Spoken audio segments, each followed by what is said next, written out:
Hey, John Cardillo and former New York City Police Commissioner Bernie Kerik here, Reality Unmasked.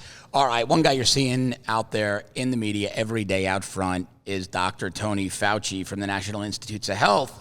You're also hearing people very concerned about his benefactor, Bill Gates. Well, Bernie spent a lot of time, really doing outstanding investigative work. He really did. This is world class. Dug up quite a bit of troubling information on Fauci and Bill Gates. Bill Gates, rich guy, wealthy guy. Very wealthy. A smart guy, very smart guy, an engineer type, computer type. Crazy genius type. Microsoft.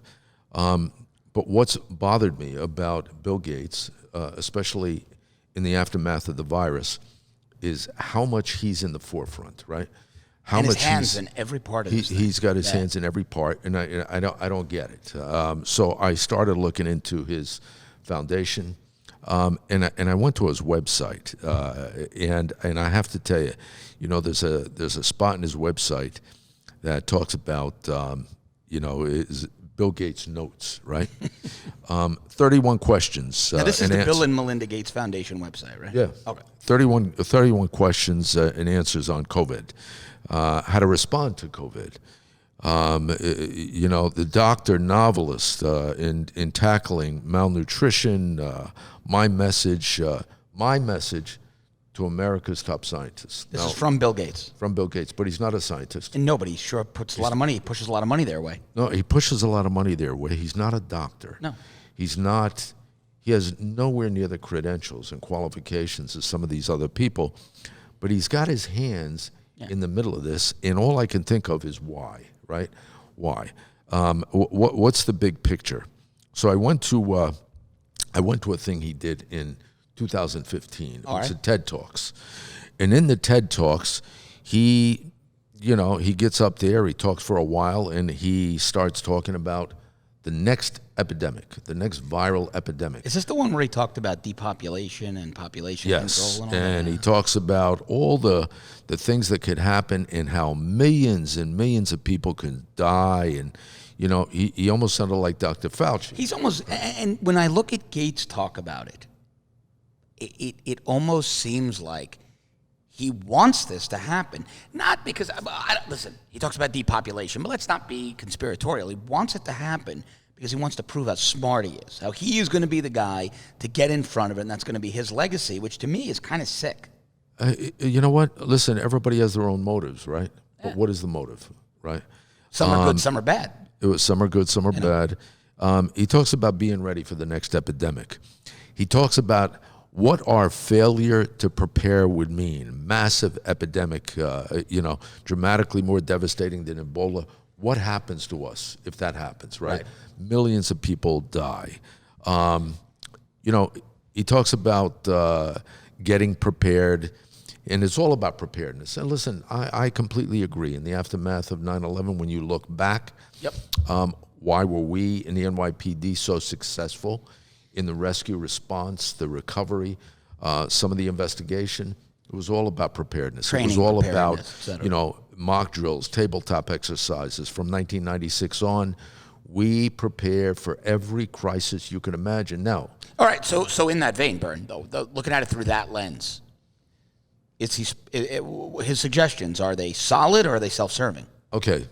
Well, here's where it gets sticky, right? Here's where you start to wonder what he's up to, because he talks about preparedness, just like I'm talking about in the aftermath of 9/11. So let's set it as a story. And he uses it in this way.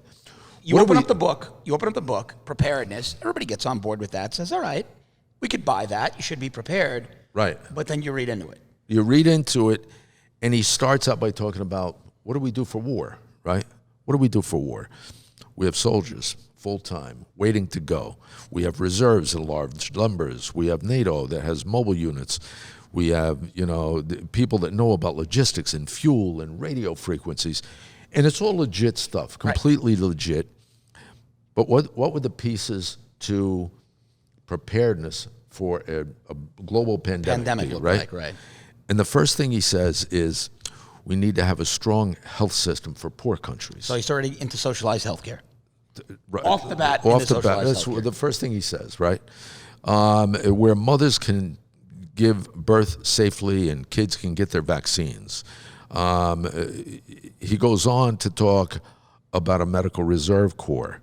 And then, like the military, he talks about the ability to move fast, logistics, and all of a sudden he starts talking about technology. Oh, of course he does. And how we could track people, track vaccines. And what they're calling tracing now. Tracing. Where everyone is, that based on their usage of data and apps and their cell phone pings and Google and Microsoft. That's their game, right? That's what they do. There it is. So he gets into that. And then I had to think back, what's going on now, right? What's happening now? And some of these are so overt a power grab that you've got to read them 3 or 4 times because you say, I can't be reading this right. The guy can't be this overt, this blatant that he wants to track you everywhere you go, but he is. But he's not just talking about tracking us. He's talking about tracking the whole world. That's what I mean, yeah. That's what he's talking about tracking, billions, a trillion people, right? Which is fucking scary anyway.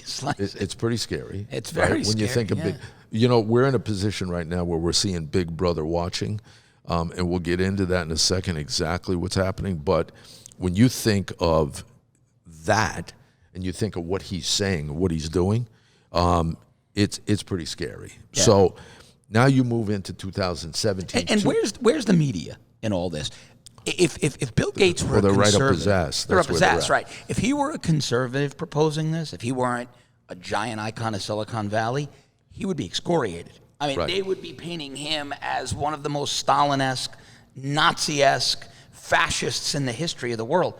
But because he's on Team Deep State, what a pass! What a pass! So let's go 2 years more. 2017, right? 2017, Fauci. Basically is giving a speech, and he says, now Fauci's in charge of, infectious disease, National Institutes of Health, and all that fun stuff. His job is to prepare the nation and get them ready for any kind of global crisis when it comes to viruses and things like that. Fauci says we have to be prepared. Fauci says Donald Trump is going to suffer a surprise epidemic. We have the video. Let's watch the video. We'll show you right here what Dr. Fauci said. I think so, Anderson. I don't understand why that's not happening. As you said, the tension between federally mandated versus states' rights to do what they want is something I don't want to get into. But if you look at what's going on in this country, I just don't understand why we're not doing that. We really should be. So that's basically what he says. I mean, he right? said it. He says it's on video. He says it. And he's like Bill Gates' guy, right? He's Bill Gates' guy.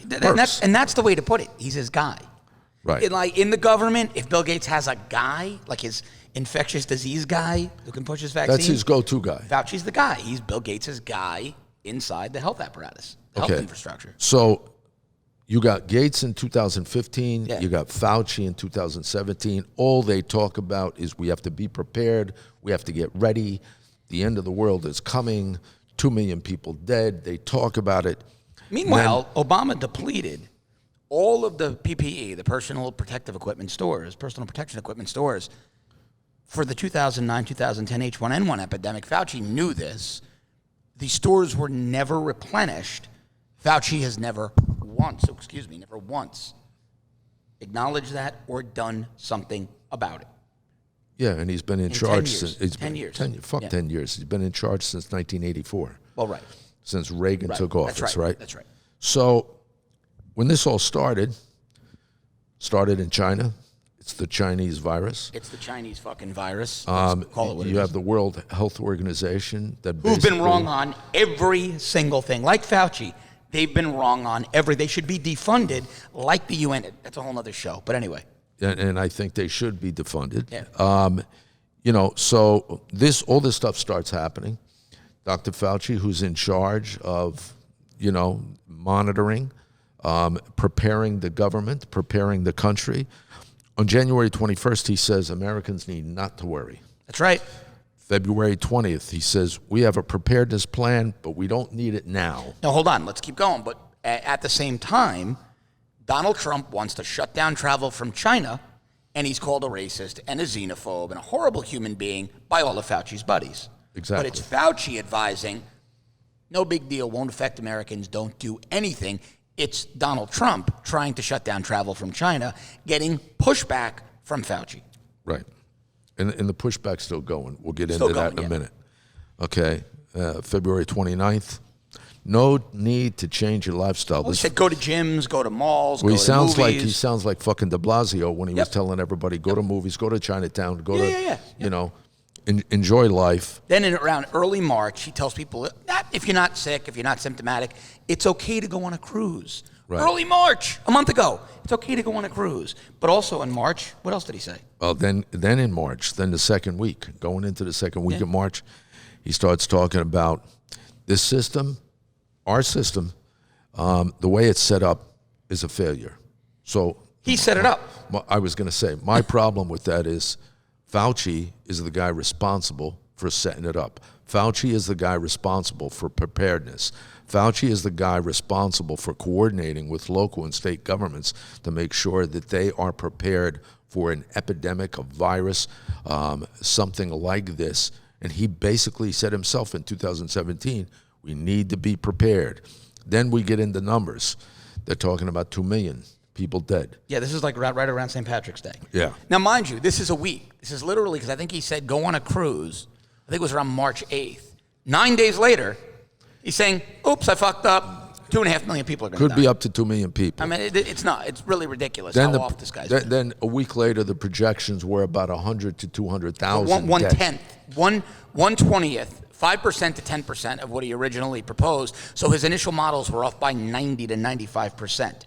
This fucking genius that you're supposed to fawn over anyway. So now we move into present day, and the projections are right around 60,000. Now, the projections is 60,000. Anybody that's followed this stuff over the last month or so, you'll know that in 2018, the actual flu numbers were about 61,000. Right. Now they're projecting on this, the coronavirus, there'll be about 60. And the flu, regular old flu, depending on the strain, has been as high as 80,000, I believe. Right. Previously. So as of this morning, you've got 22,000 dead in the United States. And I want to stress to people, you know, is that a bad number? Of course it's a bad number. One death is a bad death number. from a virus is a bad number. Right. Somebody's family is mourning and it's tragic and they're affected. But when you look at it against the regular old flu, we're at a quarter of the average fatality rate, a third to a quarter of the average flu fatality rate. And you know what? If we had to jump on this like we have the flu, right? You have flu vaccinations. Right. You have remedies, therapies for flu, Z-Pak and other things that people take normally for flu. Right. That's why you don't have a higher death toll. In this case, because we never had to deal with this before, we don't have those things yet. The flu isn't newsworthy. It's been around a long time. They needed some. We're going to get into that more. Well, they needed you talk about narrative. fucking newsworthy. You want to talk about focusing on something. You know, you want to ask why there isn't a shitload more money in cancer therapy. But when I say newsworthy, I mean, will it damage Trump? No, I know. You know what I mean? No. Right. You know. Well, 606,000 people died in 2018 because of cancer. 606,000 people have cancer. So this is, you know, Pales in comparison. It pales in comparison. 1/30th the death toll of those who pass from cancer. Right now, currently. Now we get into now I'm looking at, you know, what's happened, what's really happened, what they've talked about, past, what's going on right now, and all of a sudden. I want to go to Fauci real quick, because we have a lot to move on to. So it's safe to say that Fauci's been wrong every fucking step of the way. But you know what bothers me? Is you've got these people out there. Donald Trump was doing what Fauci and the health experts wanted. They're saying, don't close the nation. He's saying, no, want to shut down travel. They're saying, go on cruises. He's saying, well, I don't know if that's a good idea. They're contradicting him. So he's saying, all right, I'll listen to the doctors. Then he gets condemned. They get a full pass. Right. A full fucking pass. I mean, talk about the media lying to your face. Well, talk listen, about fake news, man. Listen, wow. You know, it's constant. You know, and the entire every focus, every little bit of focus is on the president and what the president did or said. But Fauci's the first one to say. You know what I don't like? When the media, the left, the deep staters, even the rhinos that never Trump, those fake conservatives, they'll criticize, and this is not about me cheerleading for Donald Trump. I've been tweeting incessantly that he's being given horrible advice. He needs to fire Fauci. So this is not about me playing cheerleader, but in this case, the president deserves cover and the benefit of the doubt because Fauci's the guy who's wrong. He's the expert that everybody in D.C. pointed to and said, Mr. President, that's the guy.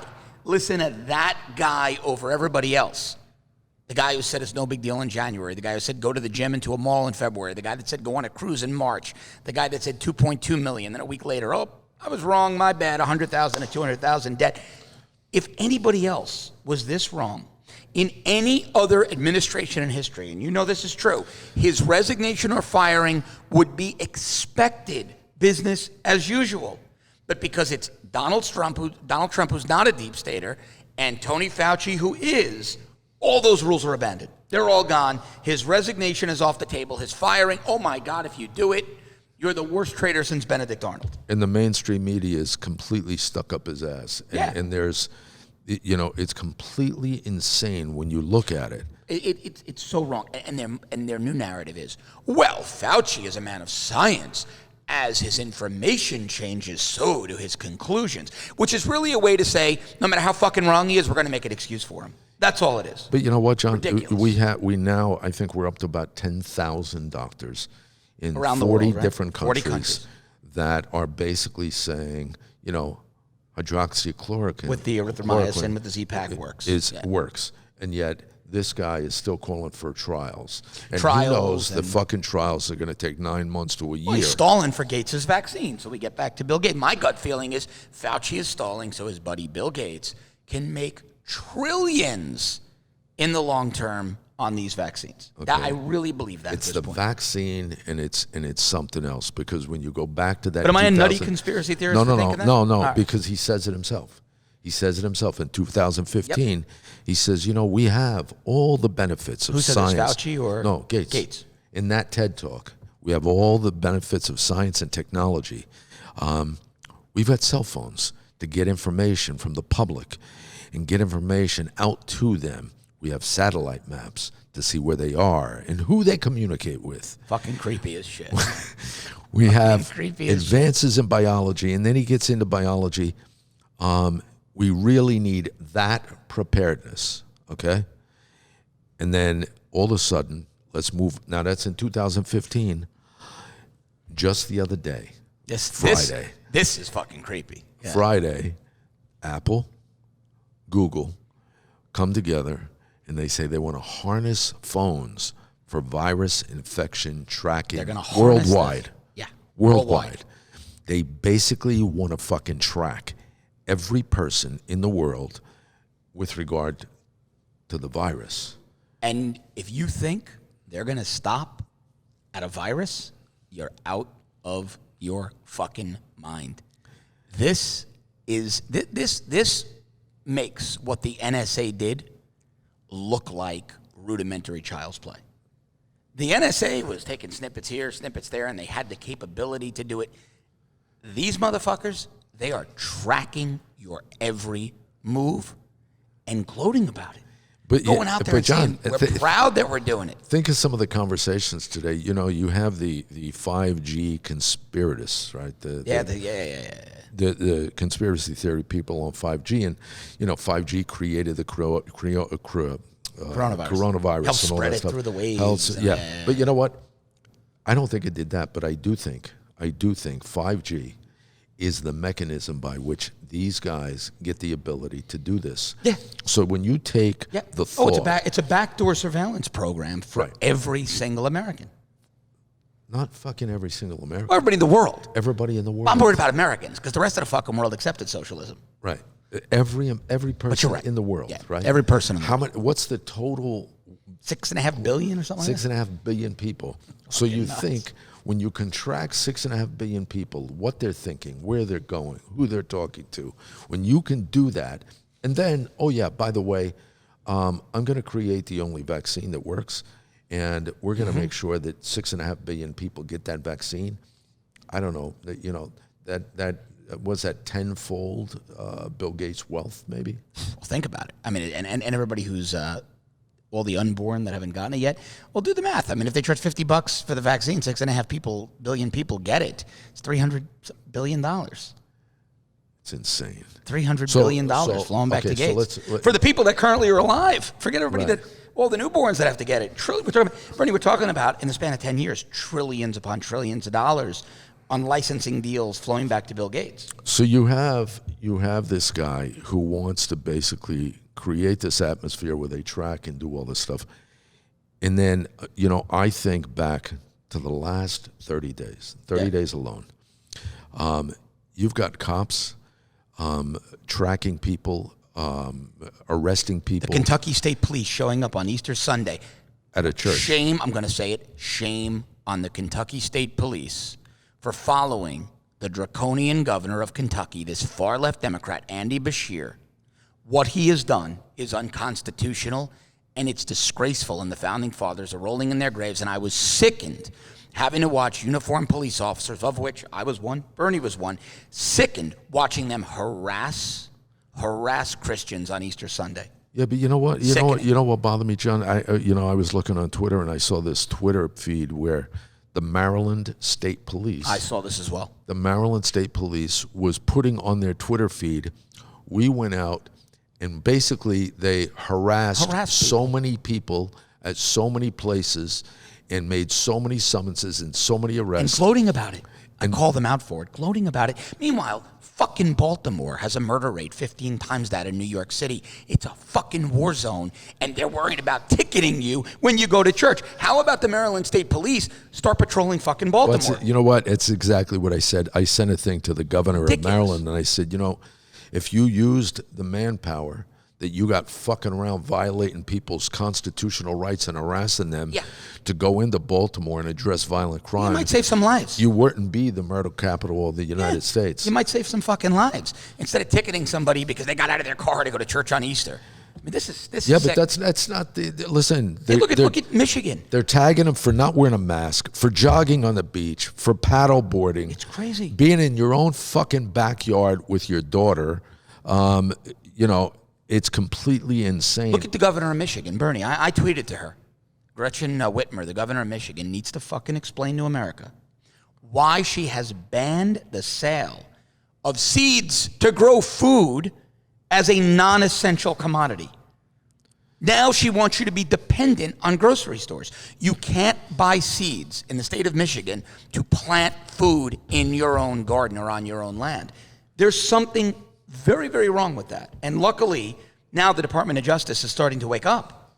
Yeah, well, not only the Department of, you know why they're waking up? Well, I think the Attorney General, I think Barr gets it. He understands it. He also believes that a lot of this is politically driven. He's talked about it. But I also think you have a shitload of judges right now sitting on benches around the country, even some on the left that are saying, wait a minute. It's gone too far. It's gone too far. Right. You can't trample on the Constitution in the name of a medical issue, and that's sort of what it is. Well, but even so, I'm watching some very smart constitutional lawyers. Harmeet Dillon, a conservative, she's a good friend of mine. Bernie knows Harmeet. She started a new nonprofit, the Liberty Center, and what they're doing is they're filing lawsuits. They're very proactively filing lawsuits against what's happening right now, and they're winning. Out of the gate, they're winning. So it's being proven in court. You're right. These judges are saying enough is enough is enough. Wait, one quick side note as well, because people are going to see that. My Glock is on the desk here. That's not some political statement. It was just really uncomfortable in my belt as we were. I don't want you to think like, oh, Cardillo had a gun on the desk. It was some subtle message. Nah. It was. I don't have a little table to put it on, and it was just uncomfortable as we were recording. So please don't read into that. So, anyway.